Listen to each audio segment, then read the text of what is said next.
안녕하세요. 최원영의 책갈피 제218번째 시간입니다. 오늘은 불안감과 상실감에서 벗어나려면 이란 제목으로 생각을 나누겠습니다. 한 여성이 남편과 두 번째 사별하고 믿음직한 남자와 결혼했습니다. 세 번째 남편은 아내를 지극한 마음으로 사랑해 주었습니다.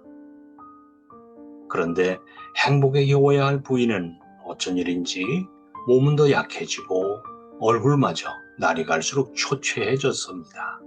보다 못한 남편이 묻습니다. 어디 불편한 일이라도 있는 거요?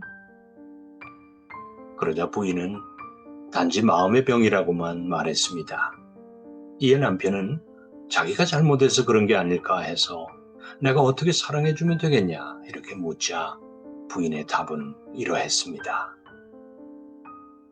당신이 또 죽으면 어떻게 해요? 이 글은 어느 목사님의 설교 자료집에 나오는 예화인데요. 두 번이나 병으로 남편을 잃은 부인은 지금의 건강한 남편을 건강하게만 바라볼 수 없었습니다. 걱정이 되었기 때문이죠. 부인의 걱정이 한편으로는 이해가 됩니다. 두 번씩이나 아픔을 겪어서요. 그렇지만 하루하루를 그렇게 걱정하며 산다고 해서 과연 행복할까? 저는 이런 생각을 해보았습니다. 남편이 눈에 보이지 않으면 늘 불안할 겁니다. 이것이 심해지면 결국 우울증에 걸릴 수도 있습니다. 생각을 바꿔야 합니다. 그리고 누구나 생각은 얼마든지 바꿀 수 있습니다. 우리 남편이 또 죽으면 어떻게 하지? 이런 걱정에서 이 사람만큼은 건강할 거야. 이렇게 의도적으로라도 생각을 바꾸어 보는 겁니다. 긍정심리학이라는 책을 쓴 마틴 셀릭만 교수는요, 우울증의 증세 가운데 하나가 자아도취라고 했습니다. 우울증 환자들은 자기의 느낌을 실제보다 과장을 하는데, 예를 들면 슬픔을 느끼면 그것을 곰곰이 생각하고 미래의 삶과 모든 활동에 그것을 투사해서 결국 자기 자신의 슬픔을 증폭시킨다는 점입니다. 결국 자신의 슬픔만을 중시하면서 살게 되는 거죠.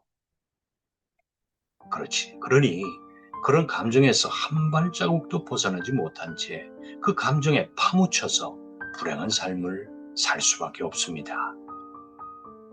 따라서 남편이 또 죽으면 어떻게 하지라는 이런 걱정에서 벗어나야만 하고, 그러기 위해서는 생각을 바꿔야만 합니다. 의도적으로라도 말입니다. 최현석 선생이 쓰신 인간의 모든 감정이란 책에서 저자는 우울증을 색다른 관점으로 다루고 있습니다. 과도한 슬픔보다 즐거움을 느끼지 못하는 것이 우울증의 문제라고 주장을 합니다. 정신의학에서 말하는 우울증은 슬픔이라는 감정의 문제가 아니라 장기간 지속되는 기분 저하 상태, 그리고 이렇게 해서 동반되는 여러 가지 장애를 뜻한다고 합니다. 저자에 따르면 우울증 환자가 슬픈 영화를 보면 정상인들과 똑같은 반응을 보인다고 해요. 그런데 코미디 영화를 보면 전혀 즐거움을 느끼지 못한다고 합니다. 즐거운 일을 즐겁게 느끼지 못하니까 얼마나 그분들은 힘들까요? 우울증은 스트레스로부터 시작되는 경우가 많은데, 스트레스 중에서도 가장 큰 영향을 미치는 것, 바로 상실로부터 오는 스트레스입니다. 그런데 앞사로의 부인처럼 사랑하는 사람과 사별해서 슬퍼하고 불안해하는 경우는 정상적인 반응이라고 하는데, 대략 이런 느낌이 2달 정도 유지가 된다고 합니다.